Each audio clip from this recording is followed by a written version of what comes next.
Kang Minho walked through the crowded marketplace of Orbital Station Vex 7 with his hands in his jacket pockets. The air smelled like a mix of alien spices and engine oil. Hundreds of different species moved around him, buying and selling goods from across the galaxy. Some had scales, others had fur, and a few glowed with soft light. Minho had been working security jobs in stations like this for 3 years now, ever since he left the Earth Defense Force. He stopped at a food stall to buy something that looked like noodles but tasted like metal. The vendor, a 4-armed creature with too many eyes, handed him the bowl and grunted something in a language Minho did not understand. He nodded his thanks and continued walking. That was when he heard the screaming. A young alien girl was being dragged through the crowd by 2 massive armored figures. She had pale blue skin with silver markings that glowed faintly along her arms and face. Her species was Veltani, Minho recognized. She looked terrified, pulling against the heavy chains on her wrists. The 2 armored beings were Krellians, brutal bounty hunters known across the sector for their cruelty.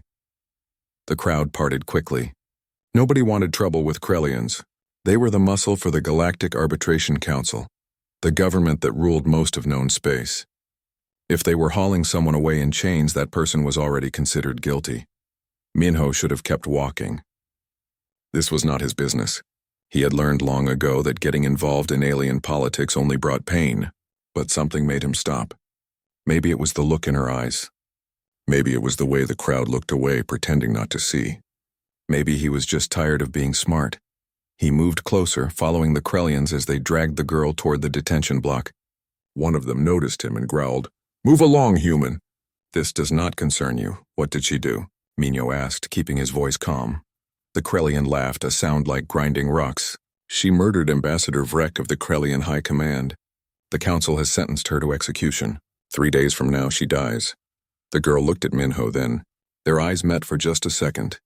Something happened in that moment. A flash of sensation, like cold water washing over his brain. Images flooded his mind. A knife in the dark, blood on marble floors, screaming. Then confusion and fear. She had not done it. He knew it somehow, felt it in his bones. The Velthani girl's eyes went wide. She had felt the connection too. Her people were telepaths, Minho remembered. She had accidentally touched his mind. The Krellians continued dragging her away. The moment broke. Minho stood there in the marketplace, his heart pounding, wondering what just happened. He had felt her innocence as clearly as he felt the floor beneath his feet. But the galaxy did not care about feelings. It cared about evidence and politics and power. He should have walked away. Instead, Minho went to find information. The station had a small human outpost, just a few offices where Earth citizens could get help if needed. The officer on duty was a bored-looking woman named Park Seojin. She had been stationed here for 2 years and hated every minute of it. "Minho," she said when he walked in, "what trouble are you bringing me today?" "I need information about a prisoner. Velthani girl, maybe 19 or 20, accused of killing a Krellian ambassador." Seojin's face went serious. "That case? Minho, you need to stay far away from that. It is political. The Krellians want war with the Velthani Empire, and that girl is their excuse." "So she did not do it?" "Of course she did not do it. But it does not matter. The council already decided. Her name is Lyra, daughter of some important Velthani noble family. The Krellians probably framed her to create an incident. When she dies, her people will demand justice. The Krellians will refuse. War follows. Simple plan, and it is working perfectly." Minho leaned against the desk. "What does Earth say about this?" Seojin laughed bitterly. "Earth? We are too new, too weak. Our government sent a formal complaint to the council, but nobody listened. We are just humans. What do we know about galactic justice? So we do nothing? What can we do? We have been in space for barely 20 years. The Krellians have ruled half the galaxy for 10,000 years. You want to fight them?" Minho did not answer. He left the office and walked back to his small apartment in the human section of the station. It was tiny, just one room with a bed and a desk. He sat down and stared at the wall. The image of Lyra's terrified face kept appearing in his mind. He could still feel the echo of her fear, the desperate need to make someone understand she was innocent. 3 days. That was all the time she had left. He opened his computer and started making calls. First was Choi Hana, a friend from his military days who now worked at the Terran embassy on the core worlds. She picked up after a few rings. "Minho, It has been months. What do you need? Information about the Velthani assassination case. Everything you can find. There was a pause. Why? Because I am going to stop them from executing an innocent girl. Another pause, longer this time. Minho, I love you like a brother, but this is insane. You cannot stop a council execution. Nobody can. Then I will be the first. Hana sighed. Fine, I will send you what I have. But Minho, be careful. The Krellians do not forgive interference. If you do this, you will become a target. Good thing I am used to being shot at. He spent the next day gathering information and planning. The detention facility was heavily guarded, designed to hold the galaxy's most dangerous criminals. Breaking in seemed impossible. Breaking out with a prisoner seemed like suicide. But Minho had learned something during his years in the Defense Force. Aliens thought they were smarter than humans. They had better technology, longer lifespans, greater physical strength, but they were predictable. They followed rules and patterns. Humans did not. Humans were young and desperate and creative in ways the galaxy had forgotten. He spent his savings buying equipment. Weapons, tools, explosives, things the aliens thought were primitive and useless. Good. Let them think that. On the third morning, as the station's artificial sun began its cycle, Minho checked his gear one last time. He had never done anything this stupid before. He was one man against a galactic government. The smart thing would be to forget about Lyra and go back to his normal life. But when he closed his eyes, he saw her face. He felt her fear, and he knew that if he did nothing, he would never forgive himself. Minho picked up his weapons and headed toward the detention block. Time to show the galaxy what one stubborn human could do. The detention facility sat at the edge of Station Vex 7, a dark metal structure that looked like a closed fist. Guards stood at every entrance armed with plasma rifles that could burn through steel in seconds. Security cameras covered every angle. Energy shields protected the walls. The place was designed to be impossible to breach. Minho approached from below using the station's maintenance tunnels. He had stolen the access codes from a drunk engineer 2 nights ago. The tunnels were narrow and filled with pipes that hissed steam. He crawled through the darkness for an hour before reaching the detention block's lower level. The first guard never saw him coming. Minho used a neural disruptor, a small device that shut down brain function for several minutes. The alien dropped without a sound. The second guard noticed something was wrong, but too late. Minho hit him with the disruptor and dragged both bodies into a storage room. He took one guard's uniform and keycard. The uniform did not fit well, but it would work for a few minutes. That was all he needed. The main problem was the energy shields. Every cell door had one, designed to stop any escape attempt. The shields were programmed to recognize alien weapons and block them. Plasma fire, energy blades, sonic weapons, all useless against the shields. But Minho was not carrying alien weapons. He had a simple kinetic rifle, the kind humans used back on Earth.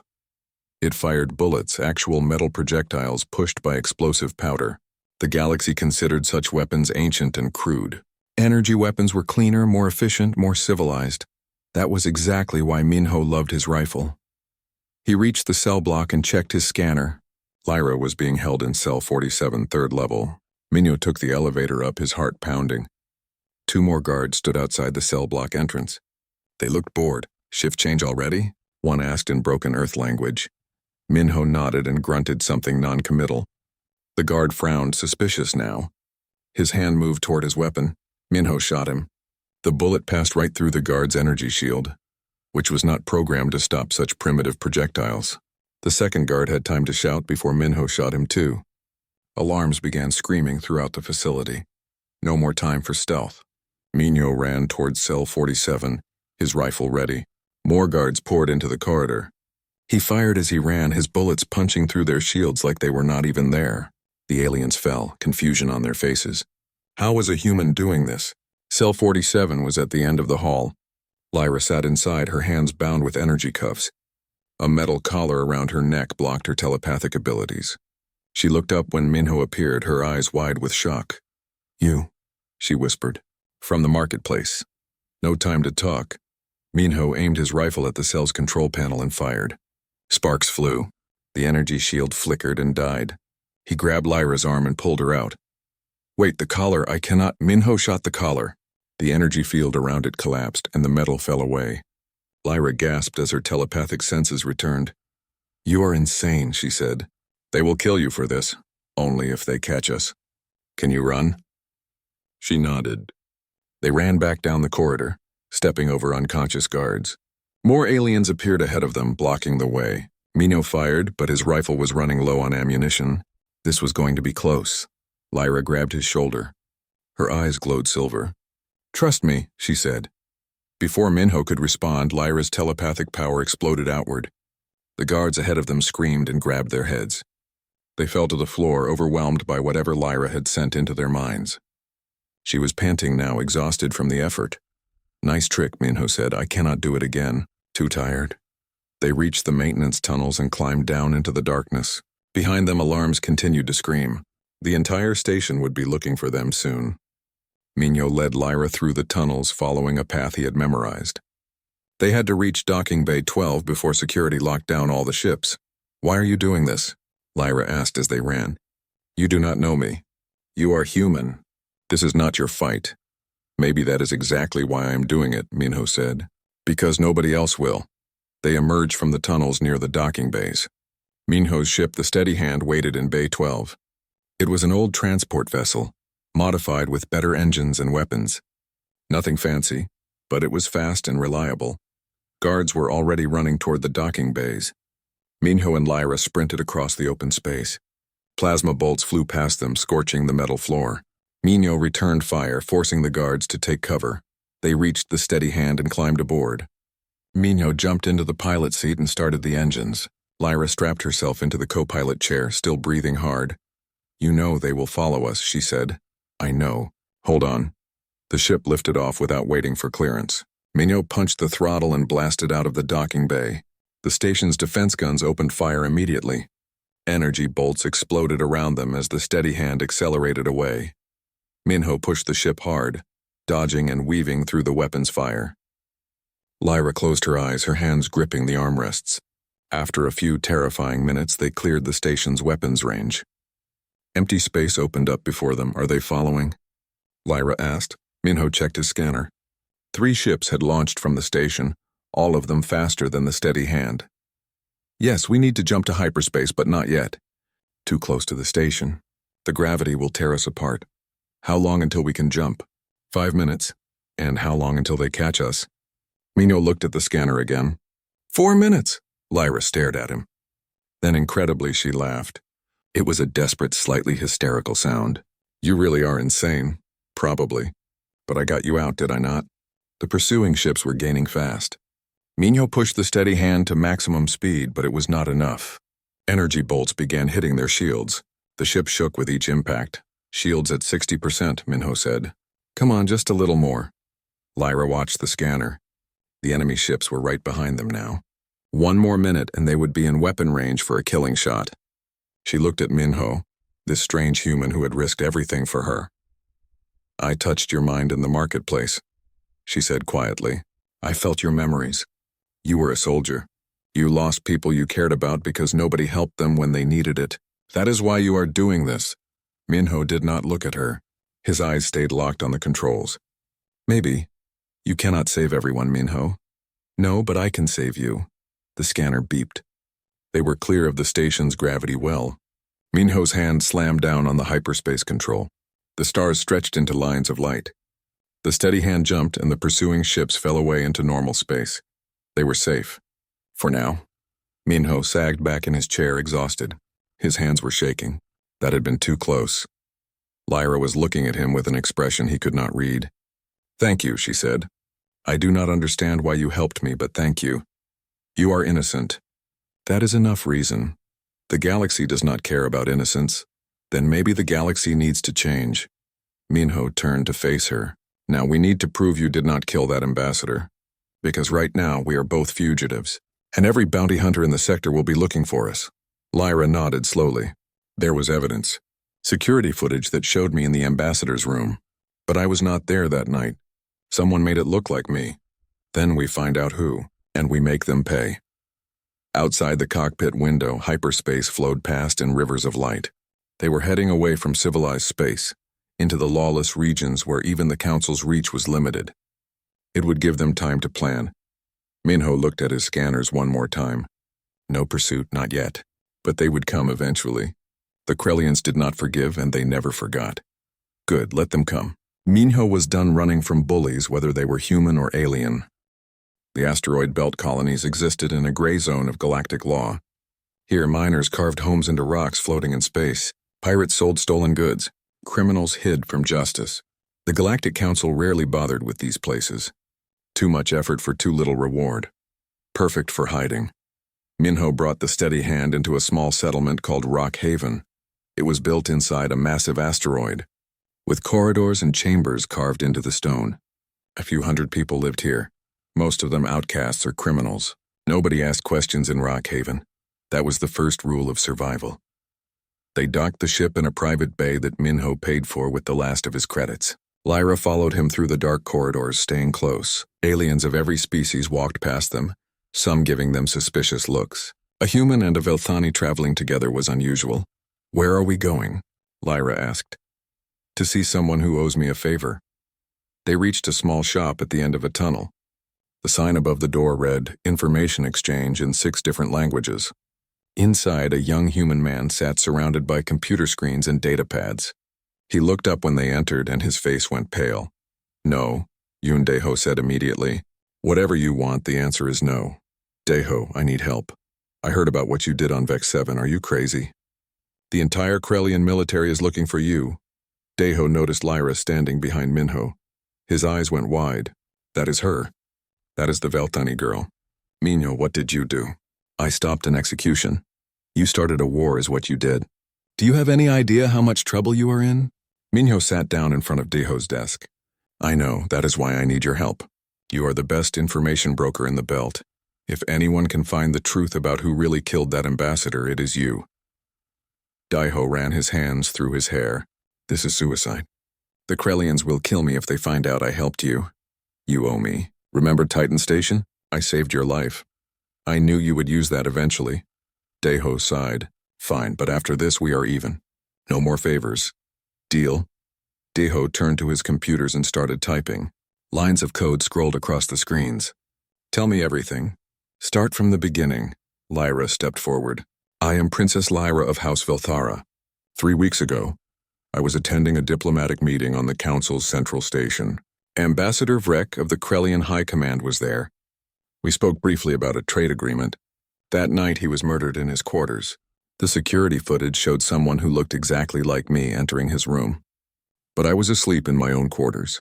I have witnesses. Let me guess," Daeho said. "The witnesses disappeared or changed their stories." "Yes, how did you know?" "Because that is how frames work. Someone killed the ambassador and made it look like you did it. The question is who and why." Minho leaned forward.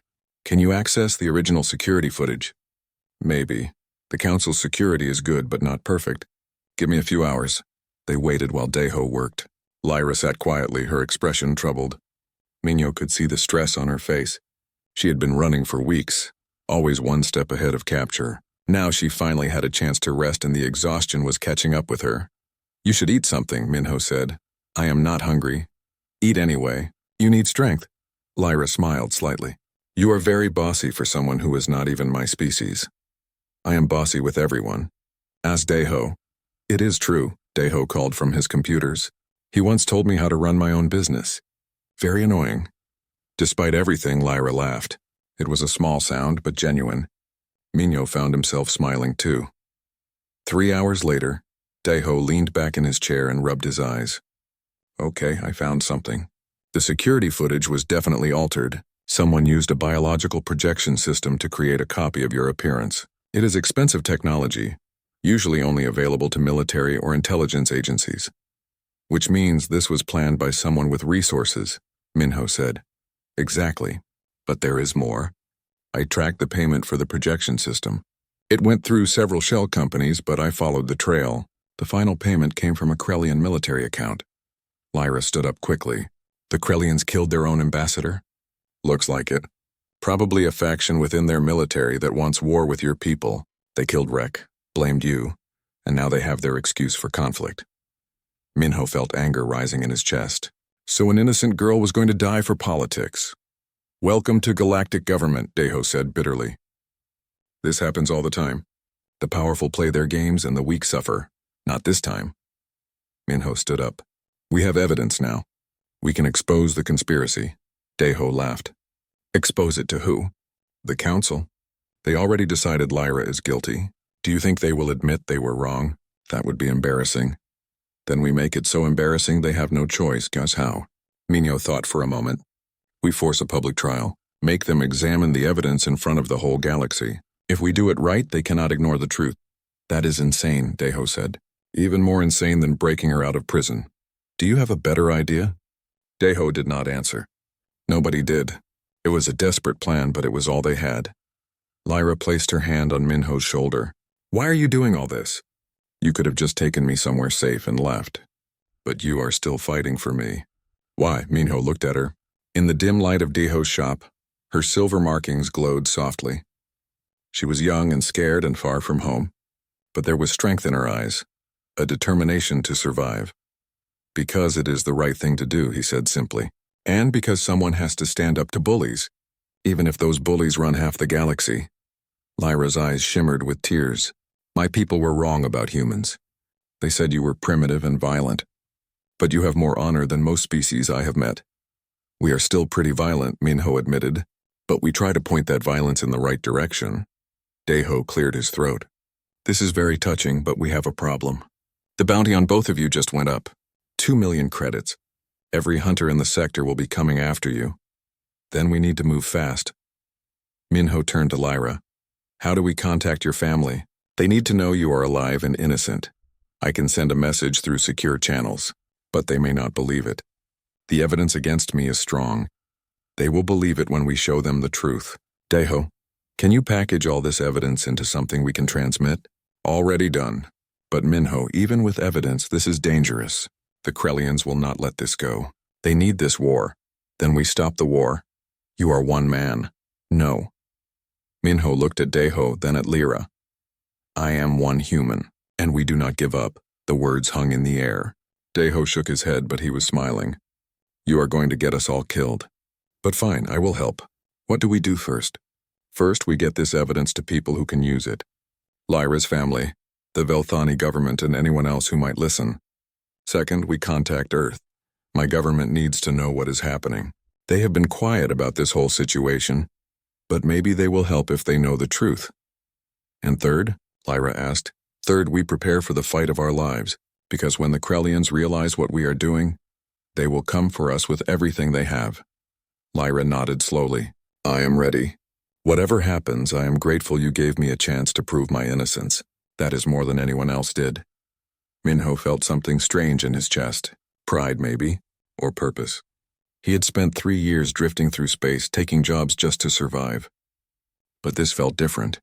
This felt like it mattered. Let us get to work, he said. Outside Rockhaven, in the darkness of space, ships were already moving. Bounty hunters, mercenaries, and Krellian military vessels all converging on the asteroid belt. The hunt was on, and the prey was running out of places to hide. But Minho was done hiding. It was time to fight back. The message from Earth came faster than Minho expected. He had sent the evidence to his contact at the Terran embassy, hoping for some acknowledgement. What he got instead was a direct communication from Earth Defense Force Command. This is Fleet Admiral Kim Ji-won speaking. We have reviewed your evidence and situation. Stay where you are. Help is coming. Minho stared at the screen in disbelief. They are sending help? Daeho looked equally shocked. Earth never interferes in galactic politics. That is their whole strategy. Stay small, stay quiet. Do not make waves. Maybe they are tired of being quiet, Lyra suggested. 6 hours later, 3 Earth military ships dropped out of hyperspace near Rockhaven. They were small compared to Krellian warships, but they moved with precision and confidence. The lead ship sent a docking request to the steady hand. Minho, this is Lieutenant Jang Sunwoo of the EDF Special Operations Division. Permission to come aboard? Granted. 5 minutes later, Minho met the team in his ship's cargo bay. Lieutenant Sunwoo was a tall man with cybernetic enhancements visible on his arms and neck. Behind him stood 3 soldiers and a woman in a civilian suit who introduced herself as Dr. Kim Ji-won. I know that name, Minho said. You are the Fleet Admiral. Former Admiral, Ji-won corrected. I retired from the military 2 years ago. Now I work as a xenobiologist and consultant. But when we saw your evidence, I knew I had to come personally. Sunwoo looked at Lyra. Princess Lyra of House Velthera. It is an honor. Your family has been searching for you desperately. You contacted them? Lyra asked. We did. They know you are alive and safe. They also know about the frame job. Your brother, Prince Theron, is extremely angry. Minho crossed his arms. So why is Earth getting involved? No offense, but you have avoided galactic politics for 20 years. Jiwan smiled. Because we have been waiting for an opportunity like this. The galaxy thinks humans are weak and primitive. They treat us like children who stumbled into space by accident. But we have been watching and learning. We know how their systems work, and we know where the cracks are. What kind of cracks? The Galactic Council runs on consensus and reputation. They avoid embarrassment at all costs. If we can expose the Krellian conspiracy in a way that makes the Council look foolish, they will have to act. They will sacrifice the Krellians to save face. Sunwoo pulled up a holographic display. We have been monitoring Krellian military movements. They are preparing for war with the Veltani Empire. Ships are gathering at the border. Within 2 weeks, they will have enough forces to launch a full invasion. Can the Velthani defend themselves? Minho asked. For a while. But the Krellians are stronger. Eventually, the Velthani will lose. Millions will die. Lyra looked pale. My people. My home. Jiwan placed a hand on her shoulder. Which is why we need to stop this war before it starts. And the only way to do that is to expose the truth at the Council's main station, in front of every member species. We need to make the conspiracy so obvious that even the Council cannot ignore it. How do we do that? Minho asked. We force a trial. A public one. You were right about that, Minho. But we need to do it carefully. The Council will try to dismiss the case or hold it in secret. We need leverage. Sunwoo changed the holographic display. Now it showed Earth's military fleet. This is our leverage. Earth has been quietly building up our forces. We have 200 warships now, all equipped with technology the galaxy has never seen before. Kinetic weapons, electromagnetic pulse systems, nanite swarms, things that bypass their standard defenses. Minho felt a chill. You have been preparing for war. We have been preparing to defend ourselves, Jiwan corrected. And to make sure nobody treats humans as disposable. When the Council sees our fleet arrive at their station, they will take us seriously. That could start a different war, Lyra said quietly. Only if we handle it badly. That is why we need your testimony, Princess. You are the victim here. If you stand before the Council and tell your story, with evidence to support it, the political pressure will be enormous. Add in Earth's military presence and the Council will have no choice but to act. Minho understood now. Earth was using this situation to announce itself to the galaxy, to show that humans were not weak prey to be ignored or exploited. It was clever and dangerous in equal measure. What if it does not work? He asked. Then we fight, Sunwoo said simply. But I would rather avoid that. War is messy and expensive. Over the next 3 days, they prepared. Dr. Jiwan worked with Lyra to organize her testimony, making sure every detail was clear and documented. Sunwoo trained Minho in advanced combat techniques, teaching him how to use Earth's new weapons systems. The galaxy thinks we are primitive because we still use kinetic weapons, Sunwoo explained as they practiced in the cargo bay. But they do not understand the advantages. Energy shields are designed to stop energy weapons. They barely slow down bullets, and our railguns can fire projectiles at a fraction of light speed. Nothing in the galaxy has armor that can stop that. Minho fired the railgun at a practice target. The projectile punched through it like paper. Why have we been hiding this technology? Because revealing it too early would have made us a target. Better to let everyone think we are weak. Then, when we needed to show strength, the surprise would be total. Dr. Jiwan joined them carrying a datapad. I have been analyzing the Krellian psychology. They are a warrior culture, but they follow strict codes of honor. If we expose their conspiracy, it will shame them deeply. Some factions within their government might even support punishing those responsible. You think we can split them? Minho asked. Possibly. Not all Krellians want this war. Many see it as unnecessary and wasteful. If we give them a reason to oppose their own military leadership, we might prevent the conflict entirely. Lyra listened to all this with growing hope. You really think we can stop the war? We have to try, Jiwan said. Because if we fail, millions die, including many humans. The Krellians see Earth as weak. If they succeed against the Velthani, we might be next on their list. That night, Minho found Lyra standing in the observation deck, looking out at the stars. She seemed lost in thought. Cannot sleep. He asked, too much on my mind. I keep thinking about my family, my people. If this plan fails, they will suffer because of me. This is not your fault. You are the victim here. I know, but it does not make me feel better. She turned to look at him.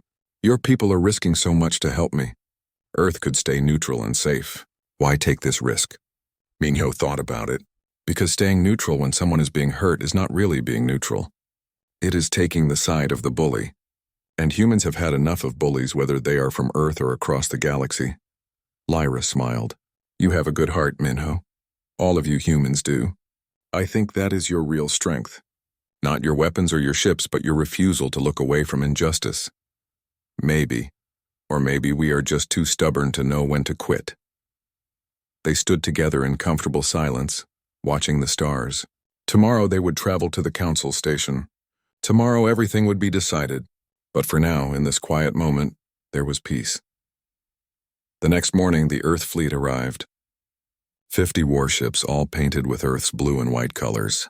They formed up around the Steady Hand and the other human vessels.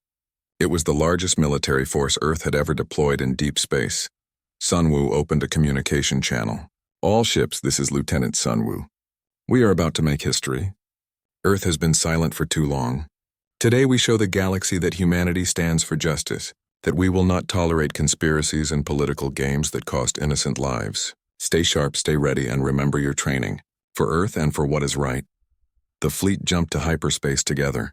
When they emerged, the Council's main station would be waiting, along with every major power in the galaxy. Minho checked his weapons one last time. Beside him, Lyra took a deep breath, preparing herself for what came next. Are you ready? Minho asked. No, Lyra admitted, but I will do it anyway. Good. That is what courage is. Being scared and doing it anyway. The countdown reached 0. The fleet dropped out of hyperspace. The council station filled the view screen. A massive structure that could hold 1 million beings. Around it, hundreds of ships from different species floated in designated zones. And now, Earth's fleet appeared in formation, weapons ready but not aimed. Every species in the galaxy would see this moment. Earth had arrived and they were not asking for permission anymore. The game had changed. The Council Station's command center erupted in chaos when Earth's fleet arrived. Representatives from hundreds of species watched their screens in disbelief. The humans had brought warships, 50 of them, in military formation, to the heart of galactic government. This is a violation of protocol, the Krellian representative shouted.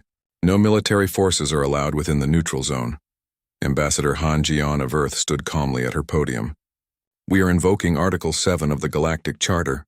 Any species may bring military escort when presenting evidence of conspiracy against the Council's justice system. That article has not been used in 3,000 years, another representative said. Then it is overdue, Han replied. We are here to present evidence that Princess Lyra of House Velthera was framed for murder. We request an immediate public trial. The council chamber fell into arguing. Some species supported Earth's request. Others, particularly those allied with the Krellians, demanded the human fleet leave immediately. The debate raged for 2 hours while Minho, Lyra, and the others waited in a holding area. This is taking too long, Minho muttered. Politics always takes too long, Sunwoo said. But we knew this would happen. The council cannot make quick decisions. Too many competing interests. A door opened and a tall figure entered. He had the same pale blue skin and silver markings as Lyra, but his features were harder, more angular. Lyra stood up quickly. Theron. Prince Theron crossed the room in 3 strides and pulled his sister into a tight embrace. Thank the stars you are alive. When I heard you had been taken by bounty hunters, I thought I had lost you. I am sorry. I should have contacted you sooner, but I was afraid the communications would be traced. Theron released her and turned to look at Minho. His eyes were cold, measuring. You are the human who broke my sister out of prison. Yes. The one who made her a fugitive and put a bounty on her head. Also yes. Theron stepped closer. He was taller than Minho and clearly strong. For a moment, tension filled the room. Then Theron smiled and extended his hand. Thank you.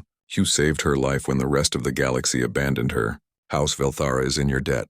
Minho shook his hand, relieved. I just did what needed to be done. Most people in the galaxy do not do what needs to be done. They do what is safe or profitable. Theron looked at his sister. I have read the evidence the humans provided. It is solid. The Krellians definitely framed you to start a war. Will our parents believe it? Lyra asked. They already do.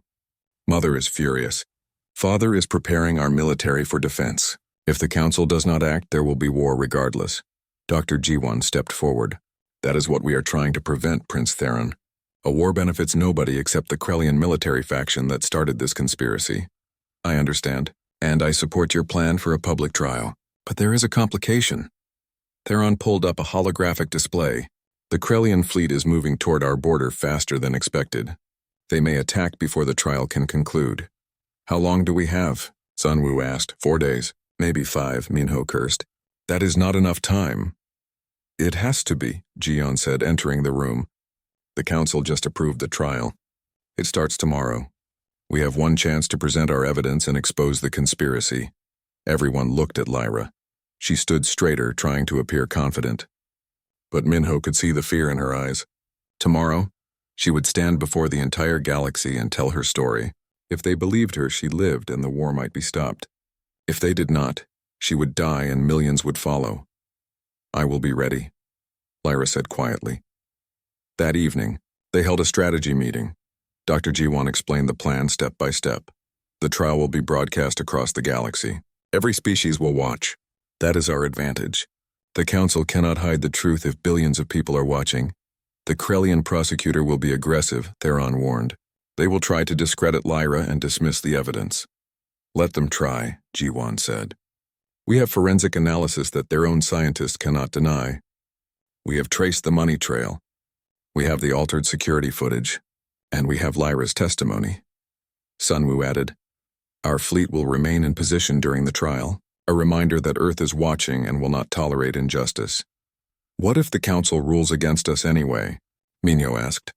What if they decide politics is more important than truth? Nobody answered.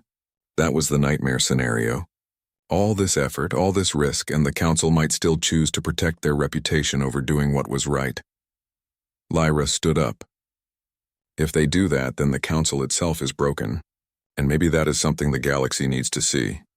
Later, Minho found Lyra alone in one of the station's observation decks. She was looking out at the stars again, her usual spot when she needed to think.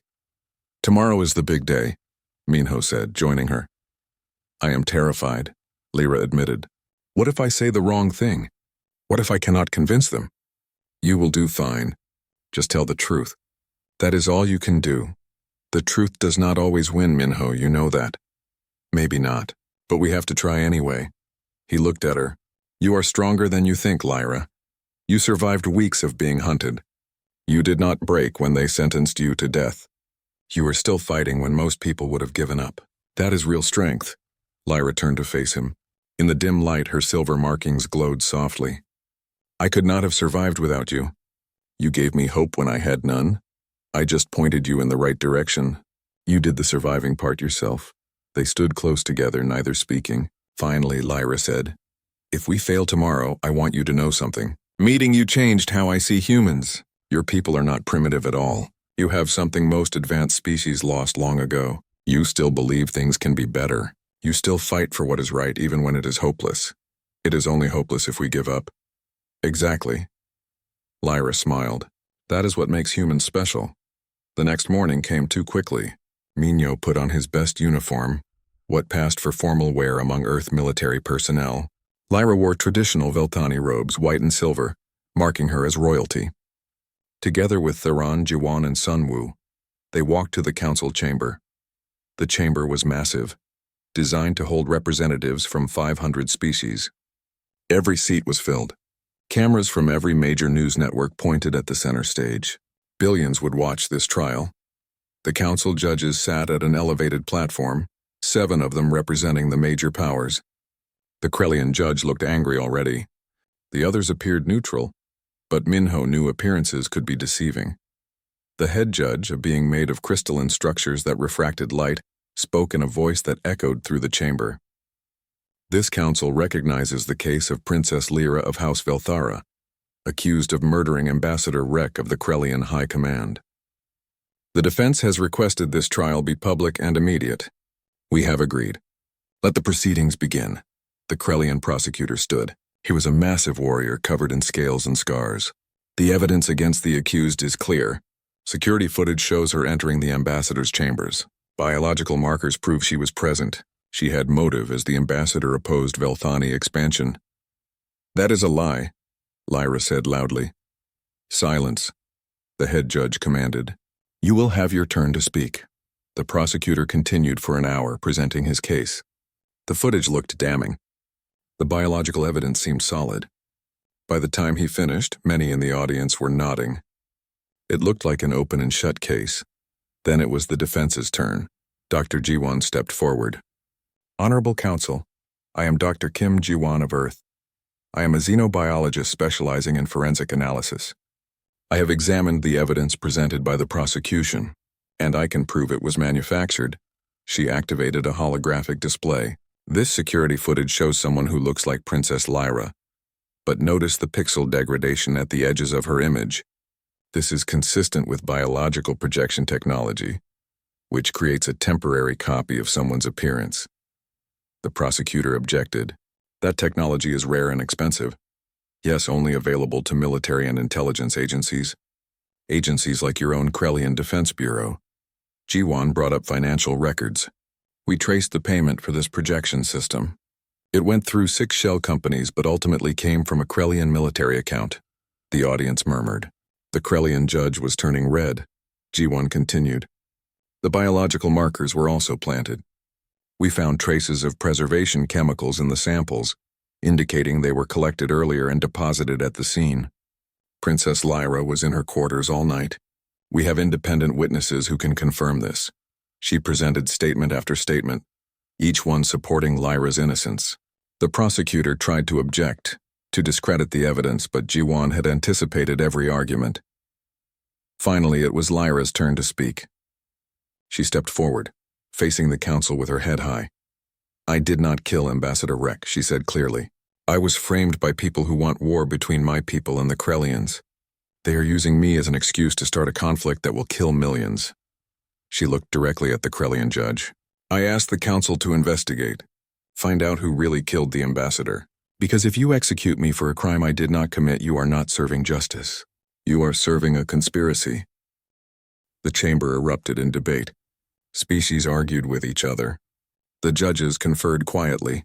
Minho watched it all, his heart pounding. The 2 hours felt like days. Minho paced in the waiting area while Lyra sat quietly with her brother. Dr. Jiwon reviewed her notes one more time, looking for anything they might have missed. Sunwoo checked his communication device constantly, monitoring the Earth fleet's status. 15 ships just jumped into the system, he announced. Krellian military vessels. They are positioning themselves around the station. Are they threatening us? Minho asked. Not yet, but they are making a statement. If the council rules in our favor, the Krellians might not accept it peacefully. Theron stood up, his face dark with anger. They would attack the council station itself? They might. This conspiracy runs deep in their military command. If they are exposed, many high-ranking officers will face punishment. They may decide fighting is better than facing justice. Ambassador Han entered the room, her expression grim. I just received word from Earth Command. The Krellian fleet at the Velthani border has begun moving. They are not waiting for the council's verdict. The invasion has started, Lyra gasped. My people, my home. Your military is responding, Theron said quickly, checking his own device. Father has mobilized our defenses, but the Krellian force is larger than we expected. We can hold for maybe 3 days before they break through. This is insane, Minho said. The trial is still happening. They are starting a war before the verdict is even announced. Dr. Jiwon looked thoughtful, unless that is the point. If the war starts now, it does not matter what the council decides. The Krellians get what they want regardless. We have to stop them, Lyra said desperately. How? Sunwoo asked. Earth's fleet is strong, but we cannot fight the entire Krellian military. A message appeared on the main screen. The council was ready to announce their verdict. Everyone rushed back to the chamber, but Minho felt dread in his stomach. Even if they won the trial, the war had already begun. The chamber was even more crowded now. News of the Krellian invasion had spread. Representatives shouted at each other. The Velthani delegation was furious. Other species took sides. The whole situation was spiraling out of control. The head judge called for order. It took several minutes before the chamber quieted. "This council has reviewed the evidence presented by both sides," the judge announced. "We have examined the forensic analysis, the financial records, and the testimony of Princess Lyra. After careful consideration, we have reached a verdict." The chamber held its breath. "Princess Lyra of House Velthara is innocent of all charges. The evidence clearly shows she was framed for political purposes. This council condemns those responsible and demands a full investigation into the Krellian military faction that orchestrated this conspiracy." Relief flooded through Minho. They had won. Lyra was free. But the Krellian representative stood up, his voice filled with rage. "The Krellian High Command rejects this verdict. It is based on falsified evidence provided by the humans, a species too primitive to understand proper forensic procedures." "That is a lie," Dr. Jiwan shouted back. "Silence," the head judge commanded. "The verdict is final. The Krellian government will cooperate with the investigation or face sanctions from this council. The Krellian High Command answers to no one," the representative said. He pointed at Ambassador Han. "Earth has interfered in matters beyond their understanding. You have brought your military here to intimidate this council. This is an act of war." "We brought our military to ensure justice," Han replied calmly. "Something the council seems to have forgotten how to do." The Krellian representative stormed out of the chamber. Half his delegation followed him. Within minutes, alarms began blaring throughout the station. "The Krellian ships are powering weapons," Sunwoo said, checking his device. "They are preparing to attack." Chaos erupted. Representatives fled the chamber. Security forces tried to maintain order but failed. In the confusion, Minho grabbed Lyra's arm. "We need to get to our ships now." They ran through the corridors, following Sunwoo and his soldiers. Behind them, they could hear explosions. The Krellians were actually attacking the council station. It was unprecedented, insane, and desperate. They know they have lost politically. Theron said as they ran. Now they are trying to win through force. They reached the docking bay where the Steady Hand was berthed. Other Earth ships were already launching, engaging the Krellian vessels. Through the viewing ports, Minho could see plasma fire lighting up space. "Get aboard," Sunwoo ordered. "We will hold them off." "You cannot fight all of them," Minho protested. "We do not have to. We just need to buy time for the council to evacuate." Sunwoo smiled grimly. "Besides, the Krellians are about to learn why you do not mess with humans." The Earth fleet was moving into position. They were outnumbered 3-1, but their ships moved with precision. Minho watched through the Steady Hand sensors as the battle unfolded. The Krellians attacked with standard tactics, energy weapons, and plasma torpedoes. Their ships were powerful and their shields strong, but the Earth ships used weapons the Krellians had never seen before. Railguns fired metal slugs at incredible speeds, punching through shields designed to stop energy weapons. Electromagnetic pulse missiles scrambled Krellian computer systems. Nanite swarms ate through hull plating, and the human pilots flew with a recklessness that the more conservative Krellian commanders could not predict. "They are fighting like madmen," Theron observed, watching the battle. "No," Lyra said quietly. "They are fighting like humans. They do not follow the rules of civilized warfare because they never agreed to those rules in the first place." 3 Krellian ships exploded. 2 more lost power and drifted helplessly. The remaining Krellians retreated, clearly shocked by Earth's capabilities. But there was no time to celebrate. The real battle was happening at the Velthani border, where the main Krellian invasion fleet was attacking. "We need to go there," Lyra said. "My people need help." "Our ship is not equipped for military combat," Minho pointed out. "Then we find ships that are." She turned to Sunwoo. "Will Earth help defend my people?" Sunwoo looked at Ambassador Han, who had also made it to the docking bay. She considered for a moment, then nodded. "Earth will honor its commitment to justice. If the Krellians want war, we will show them what humanity is capable of." She activated her communication device. "All Earth vessels, this is Ambassador Han. Set course for the Velthani border. We are going to stop this invasion." The Earth fleet turned as one and jumped to hyperspace. The Steady Hand followed, carrying Minho, Lyra, Theron, and the others toward the largest battle the galaxy had seen in centuries. During the jump, Dr. Jiwan worked on a plan. The Krellian fleet is huge. Even with Earth's help, the Velthani cannot win through direct combat. We need to be smarter. What do you suggest? Thurin asked. We need to target their leadership, the military faction that started this conspiracy. If we can remove them from power, the rest of the Krellian forces might stand down. You want to assassinate their commanders? Minho asked. No. I want to broadcast their crimes to their own people. The Krellian population does not want this war. They are being manipulated by a small group of extremists. If we expose that, there will be political pressure to stop fighting. It was a long shot, but it was better than nothing. They spent the rest of the jump preparing, gathering evidence, and planning how to broadcast it across Krellian communication networks. When they dropped out of hyperspace at the Velthani border, the scene was devastating. Hundreds of ships fought in the darkness. Velthani defenders desperately tried to hold back the Krellian invasion. Explosions lit up the void. Ships burned and died. The Earth fleet immediately engaged, their unconventional weapons catching the Krellians off guard. But even with Earth's help, the defenders were being pushed back. Minho piloted the steady hand through the chaos, dodging weapons fire and debris. Where do we need to go? Dr. Jiwan pointed at a massive Krellian command ship. There, that is where their fleet admiral is commanding from. If we can get our broadcast onto that ship's network, it will spread through their entire fleet. That ship is protected by 30 warships, Theron pointed out. Then we will need a distraction. Minho opened a channel to the Earth fleet. This is Minho on the steady hand. We need to get close to the Krellian command ship. Can you help? Sunwoo's voice came back immediately. Copy that. All Earth vessels form up on the steady hand. We are going to punch through their lines. What followed was the most terrifying flight of Minho's life.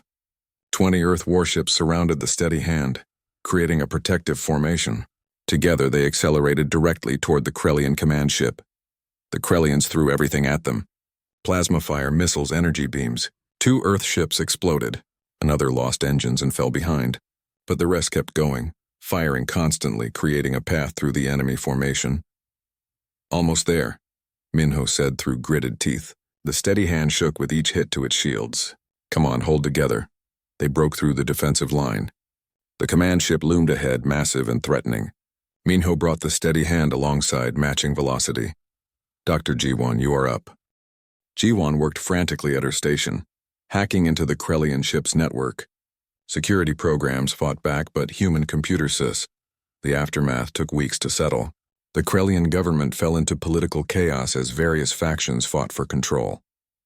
The military officers who had orchestrated the conspiracy were arrested by their own people.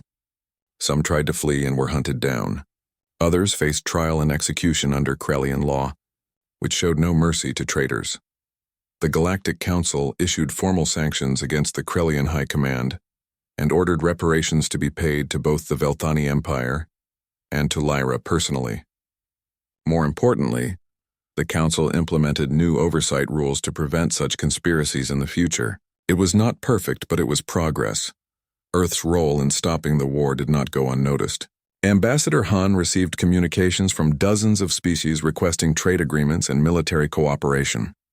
Humanity was no longer seen as a minor species to be ignored. They had proven themselves as warriors, as strategists, and as champions of justice. Minho stood on the bridge of the steady hand, watching as repair crews worked on the battle damage. His ship had taken several hits during the fight, but she had held together. Like her owner, she was tougher than she looked. Thinking deep thoughts, Lyra asked, joining him at the viewing port. Just wondering what happens next. For me or for you? Both, I guess, Lyra smiled. I am going home. My family wants to see me and I have been away too long, but I will return to the council as an ambassador. Someone needs to maintain the relationship between Velthan and Earth. And make sure nobody tries to frame you for murder again? That too. She looked at him seriously. What about you, Minho? Earth has offered you a position in their new Galactic Affairs division. A chance to work officially instead of taking random security jobs. I know, but I am not really a follow orders kind of person, I noticed. That is what makes you effective. She moved closer. Whatever you decide, I want to thank you. You risked everything to save me. You gave me hope when I had none. I will never forget that. You would have done the same for me? Maybe. But I did not have to. You did it first. She reached up and touched his face gently. You are a good man, Minho. The galaxy needs more people like you. Before Minho could respond, Sunwoo's voice came over the communication system. Minho, you have a visitor. A few minutes later, Minho met his visitor in the cargo bay. It was Prince Theron, dressed in formal Velthani military robes. He bowed formally. Minho of Earth, my family has asked me to deliver this. He held out a small crystal pendant on a silver chain. This is the Star of Velthara, the highest honor my people can bestow. It is given to those who show exceptional courage and honor in service to our empire. Minho took the pendant carefully. It was beautiful, glowing with soft blue light. I did not do it for honor. I know. That is exactly why you deserve it. Theron smiled. My sister cares for you deeply. She does not say it, but I can see it. You changed her life. You changed all our lives. After Theron left, Dr. G1 found Minho in the cargo bay still holding the pendant. That is quite an honor. Only 17 people in galactic history have received one of those. Seems like too much for just doing the right thing. Most people do not do the right thing. Minho. That is what makes it special. She handed him a datapad. I am heading back to Earth tomorrow. I wanted to give you this before I left. It is a research proposal I am submitting to the government. I want to create a new division focused on using human psychology and forensic methods to solve galactic crimes. I listed you as a consultant. I do not know anything about forensic science. No, but you understand something more important. You understand justice. That is worth more than technical knowledge, she smiled. Think about it. No pressure.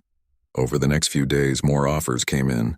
The Velthani government wanted to hire him as a security advisor. 3 different corporations offered him jobs protecting their interests. Even the Galactic Council sent a message asking if he would consider working for them. Minho turned them all down. He was not interested in working for governments or corporations. But Dr. Jiwan's offer stayed on his mind. 2 weeks after the battle, Lyra prepared to return home. Her ship waited in the docking bay, sleek and beautiful like all Velthani vessels. She stood with Minho, neither of them ready to say goodbye. I will miss you, Lyra said softly. These past weeks have been the most terrifying and the most meaningful of my life. And most of that is because of you. You are stronger than you think, Lyra. You did not need me. You just needed someone to believe in you. Maybe, but I am glad that someone was you. She hesitated, then stood on her toes and kissed his cheek. Come visit me sometime. I want to show you my world. I want you to see what you saved. I will. I promise. Lyra boarded her ship.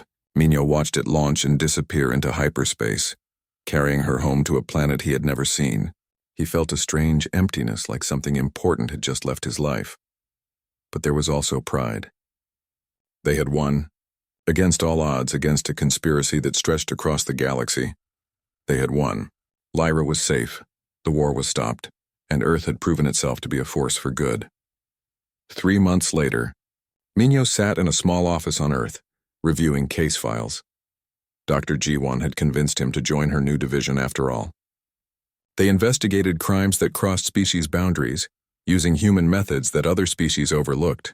It was satisfying work, helping people who the galactic system had failed. His computer chimed with an incoming message. It was from Lyra. Dear Minho, I hope this message finds you well. Life has returned to normal here, though nothing feels quite the same after everything that happened. I think about you often. I think about how you stepped in when nobody else would. How you refused to accept injustice just because everyone else did. The galaxy called your people primitive, but you showed us something we had forgotten. That technology and power mean nothing without compassion and courage. That the newest species among the stars might also be the wisest. I am working as an ambassador now, building bridges between our people and yours. It is challenging but rewarding. And every day I am grateful to be alive to do this work. You gave me that chance. You are my champion, Minho. Earth's champion. And I think you always will be. Come visit when you can. I want to show you the sunset over the Crystal Mountains.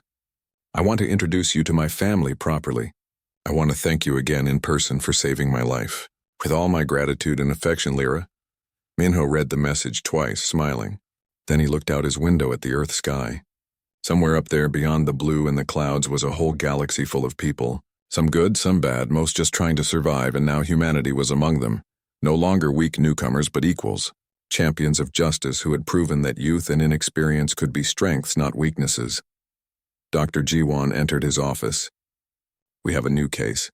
A human merchant was attacked by pirates near the Outer Rim. The council says it is not their jurisdiction. Want to do something about it? Minho stood up and grabbed his jacket. Always. Let us show them what humans do when someone needs help.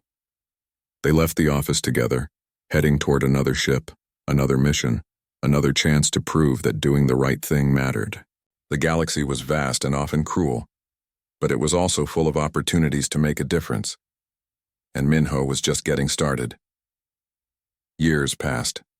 Minho continued his work, solving cases and helping people across the galaxy. He visited Lyra on her homeworld and met her family. The sunsets over the Crystal Mountains were as beautiful as she had promised. They remained close friends, their bond forged in crisis but lasting through peace. Earth continued to grow in influence. More humans moved into space, bringing their unique perspective and stubborn determination. They built colonies, formed alliances, and proved again and again that they belonged among the stars. The Krellians eventually stabilized under new leadership that prioritized peace over conquest. They approached Earth with a formal apology and a request for an alliance. It took time, but old wounds slowly healed. The galaxy had changed. Not completely, not perfectly, but meaningfully. And at the center of that change was one truth that could not be denied. Humanity had arrived. And they had shown everyone that the measure of a civilization was not in its technology or its age, but in its willingness to stand up for what was right, even when it was hard. Especially when it was hard. Minho stood in his office one evening, now older and more experienced, looking at the Star of Velthara that hung on his wall. It reminded him of that day when he saw a frightened girl being dragged through a marketplace, when he made a choice that changed everything. He had been one man against impossible odds, but he had not been alone. Earth had stood with him. Lyra had trusted him. Good people throughout the galaxy had supported them, and together they had made a difference. His computer chimed again. Another case, another person who needed help. Minho smiled and reached for his jacket. Time to go to work. Time to show the galaxy once again what Earth's champions could do. The stars waited, full of challenges and opportunities. And Minho was ready for all of them. He walked to the window and looked up at the night sky. Somewhere out there, Lyra was probably looking at the same stars, thinking similar thoughts.